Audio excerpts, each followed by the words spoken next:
Welcome to part 2 of our study in Psalm 23. In our last video, we looked at Psalm 23, verse 1. The Lord is my shepherd, I shall not want. Or, the Lord is my shepherd, I have what I need. And David does something right at the beginning as he pens this psalm and he's thinking about who God is. He does two things. One, there's an identification of who God is, and two, the result of the identification of who God is. And so who is God? He is my shepherd.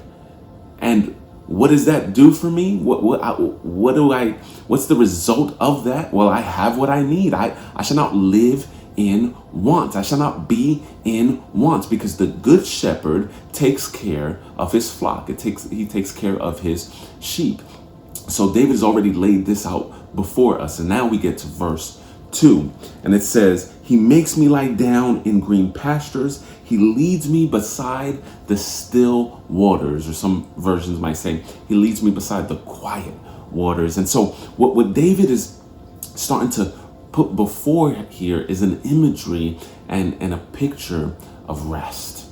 So I ask you, what images come to your mind when you think of rest?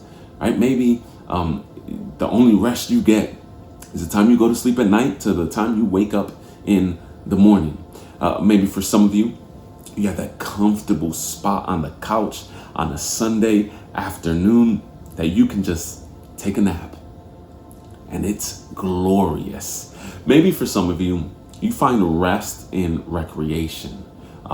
Maybe going out for a walk, or playing some golf, or just some type of recreational activity. Maybe for some of you, it's just hanging out and just watching Netflix and binging a show or something like that. And that's the way you unwind and you rest. All of these images of rest vary from person to person, and what they value and how they live their lives and how they rest.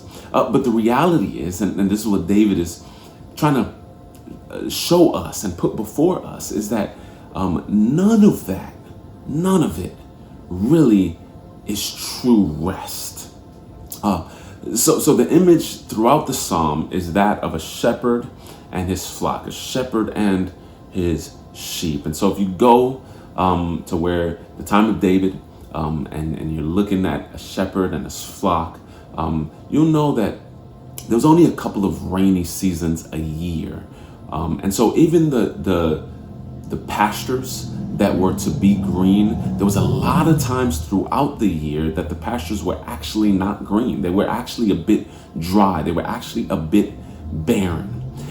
But the image that David is placing before us is, in the middle of mostly dry land, in the middle of mostly barren season, the good shepherd somehow finds the green pastures. And when he finds the green pastures, his desire is to bring the flock, bring the sheep with him to lie down and enjoy.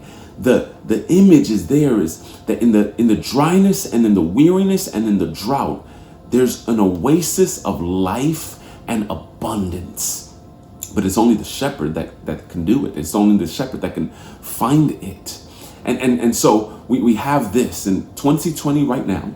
We are living in what it seems like a drought, a dry season. We're unsure of a lot of things going on in our world and in our life. Jobs and job security is in flux. Financial situations are in flux. People's homes and where they're going to live coming up. There's so many questions and unanswered things. People having to work remotely and go to school remotely. People missing birthdays and graduations and anniversaries.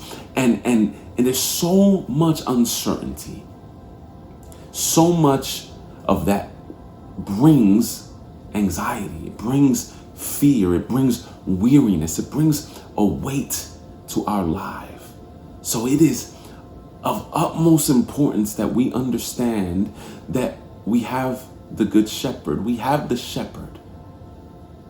And what he desires us for us. And what he invites us into is in the middle of the barrenness, in the middle of the dry land, there is an oasis of green pastures and life. And then the second sentence is, he leads me beside the quiet or still waters. And that's the image of rest. And so in this season, a lot of people are at home, a lot of people doing a lot of different things in their normal day-to-day life that they didn't find themselves doing just a few weeks ago. And we know, though, that even in times where there's not much to do, rest is a funny thing. It's an interesting thing. Like, rest is not found in any of those things that was mentioned earlier. True rest. Like that's why people can go on vacation, right? They're tired, work so hard, and they go on vacation, and you can come back from vacation just as tired, if not more tired than before. Because the reality is, no matter how much sleep you get, no matter how much vacationing you get, no matter how much shows on Netflix you watch back to back, hanging out, true rest is only found in the shepherd. And there's this parallel, although this psalm isn't messianic in nature, there's this parallel to John 10, where Jesus says that he is the good shepherd. And so we have this idea that the good shepherd knows what to do for his sheep. The good shepherd leads his sheep to green pastures in the middle of barrenness and drought. In the middle of barrenness and drought, he leads him to quiet and still waters to rest, to find peace, to find tranquility, to find Sabbath. And so may you, in the season of uncertainty, in the seasons where there is way more questions than there are answers, in the season of anxiety and fear, in the season of not knowing what's going to happen in a week or 2 weeks or a month or a couple of months, may you find the oasis of green pastures in the middle of this current desert.